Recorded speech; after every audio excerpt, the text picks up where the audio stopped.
All right, guys, it's Kyle back with another episode, special edition, Unlocking Your Inner Strength. I think this is episode 342. Go ahead and introduce yourself, Colty. I am Colty. So today we have Colty, my middle child, my twin, and one of my very good best friends, BK, Brandon Kelly from Chicago, Undisputed. He's out near Joliet. So BK, what's up, man? What's up, man? Joliet. Yep. If you ever seen Blues Brothers, Joliet Jake represent. Right near the big prison, right? Right next to the big prison. That was actually Collins Street prison. Collins Street is no longer existing as a detention facility. Is that right? But the big one is Stateville. Stateville. Yeah. That's close to you? Oh yeah, right next to us. Yeah, it's like it's you know, it's got the canals, it's got the a lot of power plants, you know, steel mills.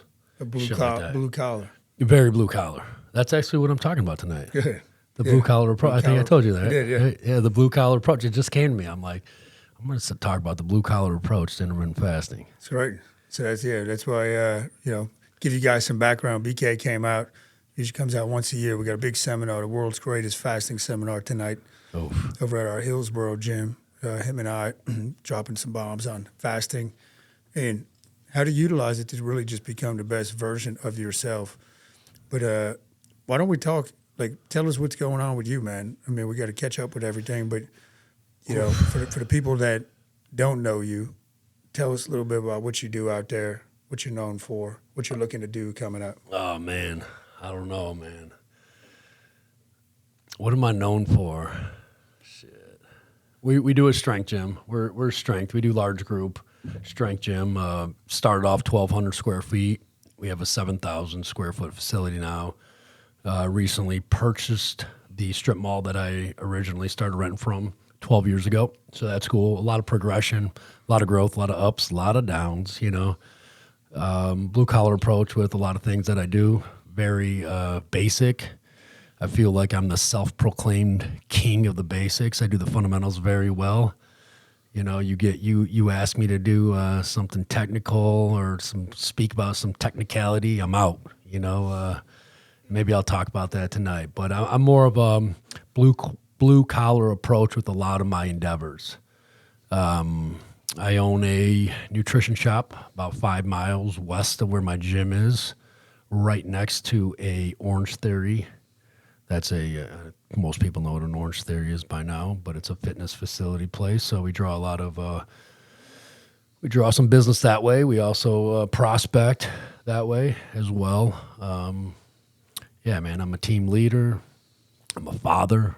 I'm a soon-to-be husband, and you know, one of my, I guess, one of the funnest projects that I'm involved with right now is the intermittent fasting formula. So it's a supplement that Kyle and I will be kind of teaming up on, and it's taken about 2 years to resurrect, and it's you know, doing very well. We sold over 5,000 units to date. Wow. And looking to keep climbing, looking to keep helping people. I like helping people. I like getting down in the weight room. I do a little jiu-jitsu here and there, you know. Blue collar dude, man. That's it. And I'm drinking the dragon juice right now. It's delicious, man. Thank you. Great thing that's going to be able to help a lot of people stick with their fasting. Absolutely. A lot of people just miss the, that sensation of flavor. Yeah. You know, it definitely kicks the urges of hunger. You know, it helps, but so does water. Mm-hmm. You know, but when you feed yourself some high-rich minerals, some good minerals, like some real minerals, earth-derived minerals, you know, it definitely plays a part in fasting. And, you know, your neuron transmitters love minerals. And the faster the neuron transmitters, they speak to each other, the better you perform without caloric intake. Yeah. And that's what it's about. And it stemmed from something that I was drinking for about 2 years from Kyle, and it was just from our, you know, kitchen cabinets. You know, we'd buy in products online, on Amazon. The problem is when it worked for me. I loved it. You know, I was sipping on it like I was sipping on like Jim Beam or something. You know what I mean? You can't just take that shit down. But, you know, I'd hand it off to my girlfriend or, you know, other people. And, you know, it wasn't the best tasting. Plus it can send somebody to the bathroom real quick. So we had to figure out the formula and kind of twist it and tweak it a little bit. And here you go, you know. Yeah, it's excellent, man. Great job on that. I appreciate it. So with that too, I mean, you told us everything that you're involved with. You have that hustler's mindset. Talk about your mindset as far as the growth and, you know, what's driving you to want to do more. Ah, man, you always ask me these questions I got to think about. But, man, I just, you know, when I was younger, I saw my dad die, you know, and I feel like right then and there, it was a reminder that time is the most, you know, I guess, precious resource that we have. You know what I mean? And once I figured that out, it was off to the races. You know, we can sit there and we can let fear, you know, kind of like paralyze us, or we could let fear be our biggest, baddest, you know, weapon in our mental arsenal there is. And that's kind of how I think about things, you know, comfortability and things that I rely on, they're out the door.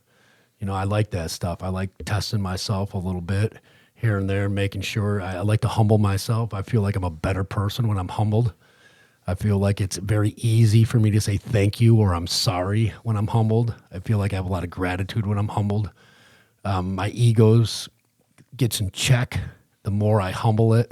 So, you know, hence jujitsu and getting beat up by these black belts and, well, any kind of belt can beat me up. But, you know, the weight room beats me up, you know, a lot of things. I like to be humbled and that's it, man. I don't know. I've always had that like hustler mindset, you know, when I was younger, I got to make $1, you know, and if I can make $1 by helping people, it's what I'm good at, you know, and I just feel like God put me on this earth to do this, you know, without a doubt in my mind, with the absolute confidence and conviction. It's what I'm meant to do. So I have a lot of self-confidence in myself to be able to perform at high levels when I need to.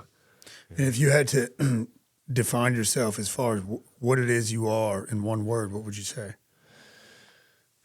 Shit, man. Now, in one word, man, dog, I got to get that. I don't know. In one word, describe myself in one word. If it was 7 years ago, it'd be warrior, you know, but now it's, man, maybe teacher, you know, I don't know. That's a really good question. I'd have to think about that in one word. Yeah. I don't know. Yeah. Very good question. Teacher, coach is a good one, man. Yeah. Yeah. I'm not sure, man. I think I'm always coaching, you know, and I think it like I have to be like, all right, this isn't a coaching opportunity. Like, you know, it's okay not to try to make somebody better. So I feel like almost like now I'm at that part of my age where I can like pull back on things that I used to say right away. And sometimes less is more in my mind, you know, let that person fail or let that person learn on their own. So maybe that is what a teacher does. Maybe that's what a good coach does. Yeah. You know, I'm not sure. Good question.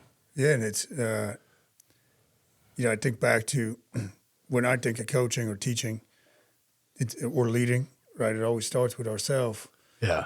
Which makes me think back to last year when we did Mount Washington. You know, so we went out in March. There's about 7 of us, I think. There were 7 or 8 guys. And we went out there and summited Mount Washington. But I want to go into your mindset with that. So to give people a little backstory, is something that I had done. I tried the year prior, didn't make it to the summit. And it's known for the craziest weather conditions you can have. But going up, we got to wear these very uncomfortable boots. And you had a cyst like the size of a golf ball on your ankle, one of the tendons on your ankle, on your foot. Yeah. And you were able to get up. But talk about that experience. And where I was going with that is, how did you coach yourself up that mountain? Oh, man, I was trying to forget that shit, man. And we got to decide if we're doing it again too, man. We got to decide. Yeah, no, it was, yeah. So of course, I was training for it here and there. There's not many mountains where I'm from, so I was trying to summit, like landfills and shit. I'd sneak under barbed wire fences and I'd get up on some landfills or some hills or whatever the case may be. And, of course, all of a sudden I have this, like a ruptured like cyst, and it just started growing like a bastard. And hold on, let me shut this thing off. Anyways, and of course, it's the size of a golf ball, if not bigger, by the time I get there. Prior to the summit, you remember that I showed it to you, and I'm like, no, I'm good. I'm going to tape this shit up. Like here we go. And these boots were, it just ungodly comfortable. It reminded me of like trying to wear hockey skates with, them little short anklet socks. Plus you had a good inch spikes on the end of your boots, so everything was changed up. My hip flexors, do you remember? I don't know. My hip flexors started cramping up. Everything starts really cramping up, and you're not even halfway up. You're not even a quarter way up. And there was a point. I tell some people this. There was a point where, and that was where you had turned around the year before. Yeah, once we got past the I didn't make it even to the lines. I made it above the steep part. Yeah. By another, maybe not even a quarter of the way from that point up. Yeah, for sure. So I'm trying to paint a picture for the listeners. And so you go through these tree lines, and it's like straight up through the tree lines, but there's a lot of snow. And you got to like kind of carve your way. Instead of like snowboarding, carve your way down, you got to carve your way up. You got to do like side shuffles up.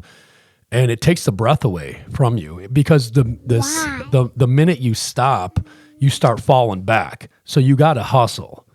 So there was very little rest going up there. And you finally get through the tree line where there's snow to a place where it's just covered in rocks. And there's very little snow, or the snow is underneath these rocks. And that you just remember, you got these inch spikes on the bottom of your boots. And you have to kind of navigate yourself through it's like a maze of rocks, how I remember it. Yeah. And you look up and you see these people trying to summit it, and they're as big as ants. You're not even halfway up there, and you're out of breath, and you're like, your feet are hurting, your knees are hurting. We got people that are already turned around at that point. And I remember going up there and thinking, holy shit, how small I am. Because the mountains were huge. I mean, you could see mountains when you drive. You could see a mountain and be like, that's a big-ass mountain. But when you're in the mountain, you see other mountains surrounding you. And you are just a speck at that point. So I remember how beautiful it was. But I remember it wasn't beautiful to me at all. It was like miserable. Oh, yeah. And my mindset at that time was, I was thinking about my father. And I was thinking how much he would enjoy this. The view, because that was him. He liked the mountains. He liked that type of stuff. And I was thinking, okay, he's utilizing my brain, my body, and my eyes to see all this shit. So that's when that was what was going through my mind. I mean, I might be a psychopath, but so there's a section, probably 2-hour section or an hour and a half section that I just completely like blanked out. Because on the way back, I do not remember going back up it. But I do remember that, like, here you go, dude. Like, this one's for you. I'm doing this thing for you, not for me. That was not for me to get up there. That was for him. And, at that point, it was wild. I'm getting all passionate about it. But it was definitely a trippy experience that, I hope to never experience again. It was. You mentioned a psychopath. If you look at the stats, I believe 1 in every 100 people can be marked as a psychopath. But you think about the mindset that you have,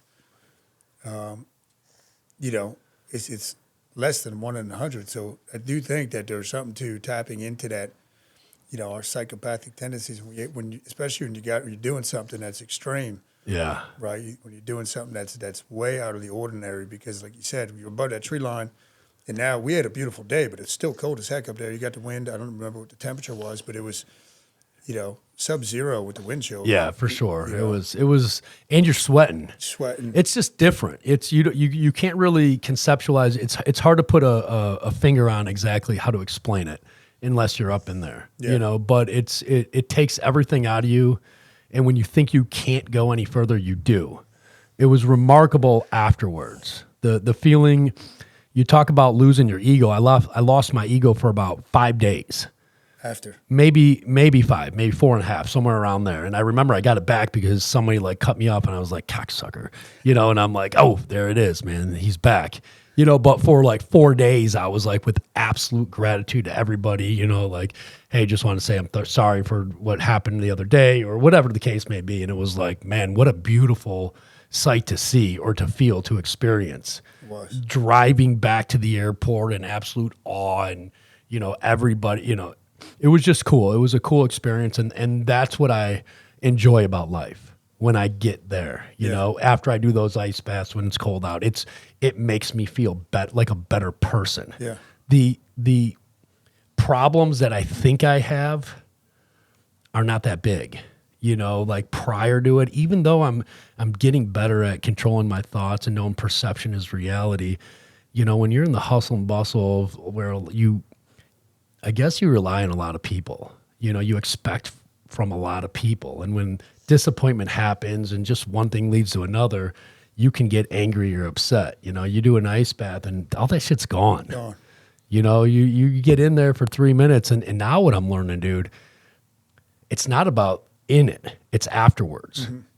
How can you not shake afterwards? How can you not freak out and rush to the bathroom and turn on the, you know, and that's where I'm at right now.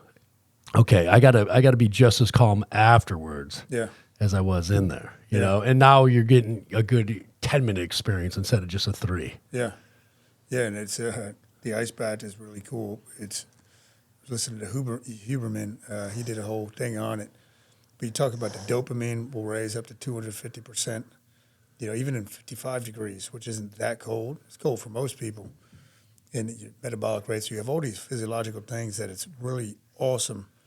But most people are not willing to withstand that 3-4 minutes of discomfort. I think it's getting in it. It is. I think it's getting in it. You know, I think just like anything, it's just going to the gym. It's just pulling that door open. Once you're in, you're in. You're in. That's it. You know, I mean, there was a video of me chopping up some ice, but you didn't see the night before. I set that up the night before I was hurting. I came home. You know, I'm just sore. I needed to do this, so I got the water out. You know, everything. It's not. I mean, it's probably 22 degrees outside. I'm ready to go, and I went out there, and it was the first one of the season, like the winter season. I don't even think it's winter yet, but the end of the fall, early winter. And I just looked at it. I went back in the house. I looked at it. I went back in the house. That thing fucked with me the whole night. I went to bed. My subconscious was just killing me. That's what, the next morning, I marched down there, fucking boom, get in, you know, because you just got to overcome that first piece of fear, and then everything kind of trickles, you know, and then when you're like, my girl, Shay was in it, and she said, I had to get out real quick because I thought, you know, like, oh my God, I'm here by myself. It's 30 degrees outside, you know, and I had the same thoughts, and I told her that, but then I'm like, look, it's the same degree as it was when in the summertime when we were filling it with fucking 5 bags of 20-pound ice. You know what I'm saying? It's the same. Just it's actually colder it's actually warmer than when you step out of that ice bath. Yeah. The weather is warmer. It's not even that bad compared to the ice. I mean, because you're submerged in, probably anywhere from 20 to 40 degree water, depending on what it is. Yeah. But yeah, I mean, it's just the mind starts slipping a little bit. And that's the thing, is if we can just control that mind, then we control our breathing, you know, and when you can control your breathing, there's a whole lot that we can get done, you know, but our instincts want to just, react, you know, and if we could just respond and just chill and, okay, where's the beauty in this? That's what I try to say now. Where's the beauty in this ice bath? Where's the beauty? Oh man, I like not being able to feel my chest go up and down. You know, I like trying to be out of breath, almost like somebody jacked me in my stomach or something, you know, like trying to catch your breath. Yeah. Getting it under control as quick as you can. Yeah, for sure. I remember it was my bachelor party up in Montreal. One of our, longtime friends who's good, one of Sugar Shane's best friends, one of the other guys, Jabba, pushed him off. We were whitewater rafting at St. Lawrence River. It's May. Pushed him off into the water. It's about 3 feet of water. Right? So, it's not that deep right there. And he's panicking. We're like, dude, just put your feet down. Like, he's almost starting to drown. He had a life jacket on, but he's panicking. Oh, yeah. And it wasn't until later on the trip, the guide said, all right, everybody jump in. The water was 41 degrees, and it's moving water, which makes it even more intolerable. But at that point, not trained for it, you couldn't catch your breath. You get in, and I was like, now I understand why he was starting to freak out. For sure. He just went in and just got paralyzed. For sure. Yeah. For sure. For sure. And it's so easy to talk about this now. Hindsight's always 20/20. In the moment, in the moment, if you can respond, then you start saying, all right, good job, BK. But dude, I'm 42 now. I'm still learning this stuff. Yeah. I think I'm gonna be a white belt for the rest of my life trying to learn this. Yeah.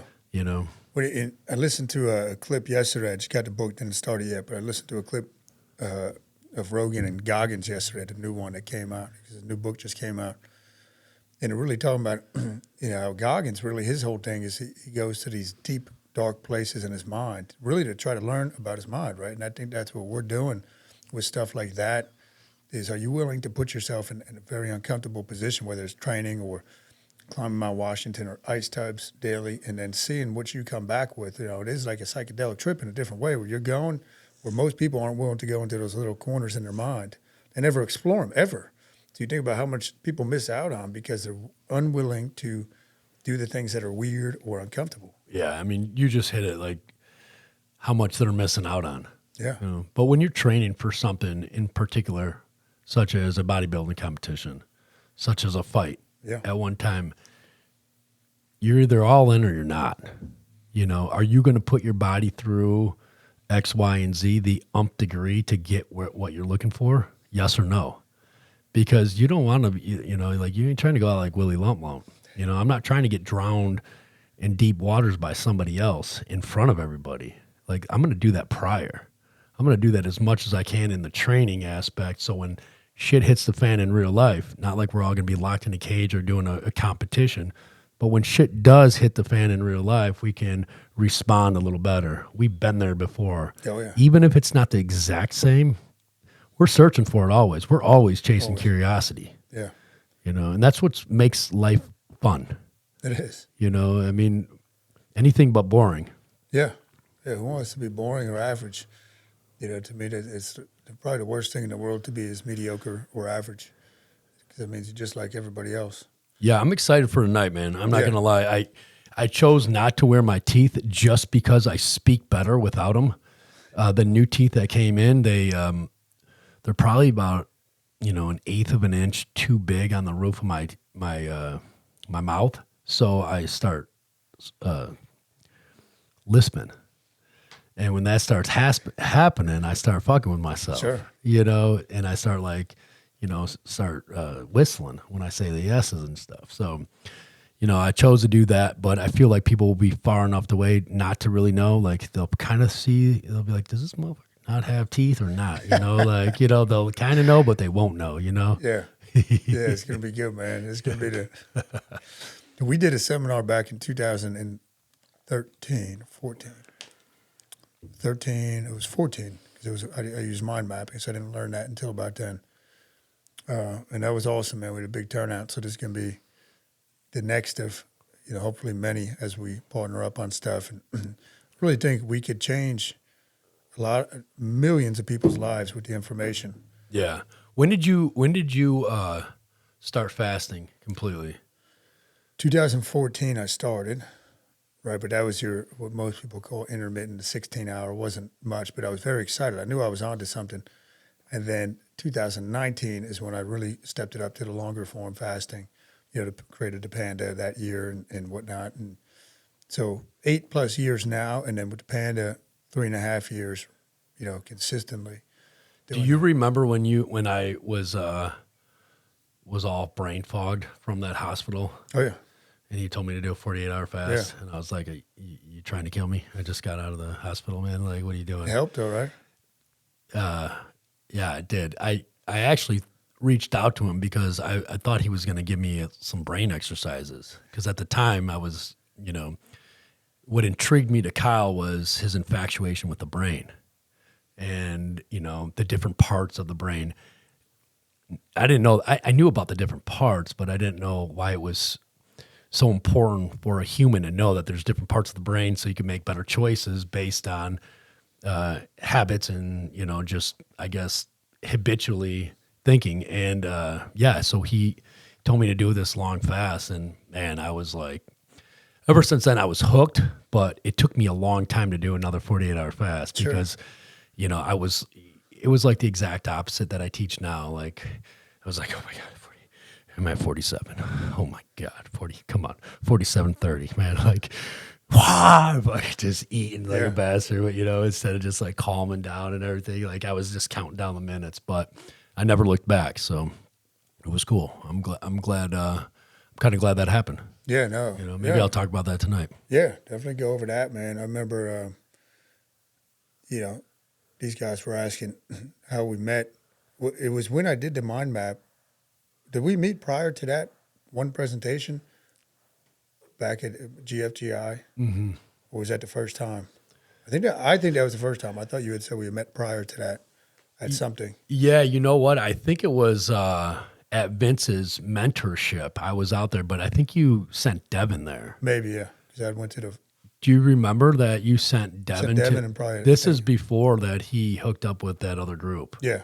I was at Vince's, like one of his first mentors. 2013. It was 14, November of 14. Yeah. Yeah. And then that other one was 15. 15. And then I got real sick in 16. And that's when I reached out to you. Yeah. So, yeah, cool stuff, man. Yeah, it's good, man. Yeah, we've been on a good ride together. Yeah, I'm excited to do your ice bath, your homemade ice bath. That'll be fun. And I got the hot tub right next to it, man. Yeah. So we can do a contrast or whatever you want, man. What type of workouts have you been doing lately? Because you look like you're putting on some size. Yeah, and the funny thing is, I'm actually, towards the end of the summer, I was a little bit bigger. I come off to TRT because, Susie wants to get pregnant again. Oof. So appreciate that. But I've been, doing 75 hard, and doing your uncommon 35 within that. But 2 workouts a day. So one of them I've been doing outside, 80, like yesterday, took Emma 80-pound weighted vest hike, carrying her for 45 minutes. And then in the gyms, these guys will tell you it's not every day, but at least once, twice a week, it's a really killer workout that just pushes your brain to the breaking point. Yeah. I know on my birthday, just to give you an example of my theme for kind of what I've been doing the past, I don't know, year almost, 6-7 months, let's say, better part of a year. I don't know if I told you this, I did the night before, going into my birthday, I do twice a year, I did a big mushroom trip. Stayed up till about 2 a.m, got up at like 6, went to the gym and did a full mile barbarian walk based off the Liver King, what he's been putting out, which took me about 3.5 hours, dude. I thought I was getting to die at one point. I couldn't even move. But it's dragging, I think I had 3 plates and a 25, 80-pound weighted vest, 10-pound ankle weights, 70-pound kettlebells. And I just took off from the gym. People stopping to check out on me. But it was really just, to me, an initiation. That's what I kind of been pushing myself to say, initiation to turning 41 years old and then exploring the mind more. So a lot of, mixing in some type, more traditional bodybuilding workouts with a good pace, doing a lot of functional stuff. Really hitting that. How about you? What have you been working on in the gym? Same shit, man. My shit really doesn't change, fluctuate too much. Always a lot of strength, a lot of conditioning. I like that full spectrum. I like to be strong, but I like to be able to work rounds. I'll go 12 rounds with a lot of people right now. Good, man. Well, I saw that. How much was that you cleaned? Was that 315? A couple of weeks ago, you put up the video. Yeah, probably. Yeah. A lot of weight, man. Yeah. It's a lot of weight. Yeah. I like the power stuff. I'm aging. I am aging a little bit, but I program right. I work out every day. Every single day I work out. So my workouts are based. There's recovery workouts in there. Sure. I just know the intensity that I need to go. I need to, whether it's high or low. I do, some bodybuilding, some strength, some powerlifting, some everything. Ton of burpees. I do at least 50 burpees a day, 100 push-ups a day, every day. No matter what, yeah. No matter what. You know, if I get my hands on somebody big, I'm gonna fucking grapple with them. Sorry, Colty, forget that you're right there.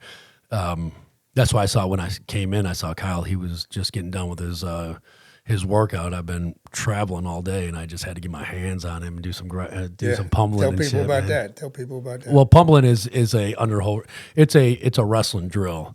It's to learn overhooks and underhooks, and it'll take the wind out of people that don't know it. You know. Oh, yeah. You know, and Kyle's probably, how much do you weigh right now? Probably in the 225 range, I would guess. Oh shit! All right. Well, I was gonna say like 40 pounds heavier than me, but he's only 10 pounds heavier than me. Chingao. I don't know, man. But yeah, he's like the bull, and I was the matador, you know. But I know that that's what I do. Yeah, it's cool. I like to work out.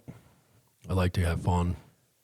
I'm excited to maybe we could bang out some burpees before this seminar. Yeah, you can do that. Yeah, I'll be done at 6. Maybe everybody get down with that. You know, we'll get everybody up and say, all right, let's go. 10 burpees, let's roll. Yeah, get the energy up, man, the frequency. Get that frequency Vibrational going. frequency. Yeah. You know, and I think that's what I mean, I'm assuming that's why you wanted to do the grappling before we hopped on this. Yeah, I had to get out of the car, man. I had to Yeah. take off my shoes. I had to put my feet on the earth itself. That's a big deal for me. That's why I stepped outside, not only to put coolant in my rental car, Philadelphia represent, but you know, I want to get that vitamin D. I need to get my heart rate up. You know, I'm not used to not banging it out. I mean, it was 1 o'clock my time, and I'm you know, usually already done with at least 100 or 50 burpees, you know, something by then. I'm sweating somewhere. Sure. Ice bath doing something by then, you know. So Yeah. I felt off. Yeah. You know, I felt off a little bit. I still feel a little off, you know. You but- will, yeah. The travel always does Yeah. that. That's a tough thing. You know, I don't know why it didn't click with, you know, we always talk about with fasting, how food is the drug, right? Food's the drug. So is working out, right? It changes the internal biochemical, hormonal environment of the body. Dude, it's Why not tap into it all the time? absolutely. Yeah, I mean, it's the drug, Yeah. you know. Tap into it every day, every Till the chance wheels you get. come off. That's what I say. Till the wheels come off, man. Yeah. You know. Yeah, and it said, why not bang out push-ups, deep squat hold, whatever, burpees, deep squat holds, whenever you can. Who cares what other people think? Oh no, never. I'm changing my Dude, frequency. look at how I'm walking around, man. Yeah. I mean, chingo, you know, you do double take, and you know, I'm not used to not wearing my teeth. I've been wearing them since I got them. Dr. Red got me some good teeth, but man, every time I talk in that type of setting, it's just, you know, I'm just like, motherfucker, you know. One day I'll get them fixed, like permanently. Yeah. You know. Yeah. What at times? But the way my jaw broke, it's like only like 50-60% that they'll stick permanently. So I'd have to give up, you know, no more like grappling, no more, you know, sparring here and there. You really just got to become like, you know, just one with the weight room and shit like that. Yeah. Yeah. Too expensive to do that. Yeah. So I ain't ready yet. Not yet. Yeah. Wait until the time's That's right. So tell people too, before we hop back over to Hillsboro, the people that don't know you yet, besides this, right? How can they follow you? What's the best way to get in touch with you? All that information. Man, you probably just Google me. You know, Brandon Kelly. You could just probably Google me. You can go to Undisputed Strength Co. My name will pop up. I'm on Instagram. I'm on Facebook. I'm not too hard to find. Okay. You know, I'm really not too hard to find. But yeah, if there's somebody out there that's looking for a little more pleasant fasting experience, you could look up a fasting formula, Indoor Undisputed Nutrition Co. They'll all pop up, and you'll see the fasting formula on there. It's creating a lot of steam right now, and I'm looking forward to hitting it hard. You know, there's going to be a lot of people that we can help with this. Definitely, man. I'm excited about that. Excited for you. Excited for us. Yeah, thanks, man. Yeah, it's Appreciate good. being on this. Yeah. So thanks for tuning in, guys. Be doing some more stuff coming up. Make sure you subscribe, hit the like button wherever you're listening to this. Hit the share button, and definitely follow BK. He's an interesting guy. Puts up a lot of great content. He's going to inspire you daily, and make sure you check out that Dragon Juice, the Indoor. I'm sipping on it right now. I'll take one last sip before we get out of here. Man, we should have gave you some. It's good stuff, man. You're missing out. Yeah. All right, later, guys. All right, man. Peace. Thanks.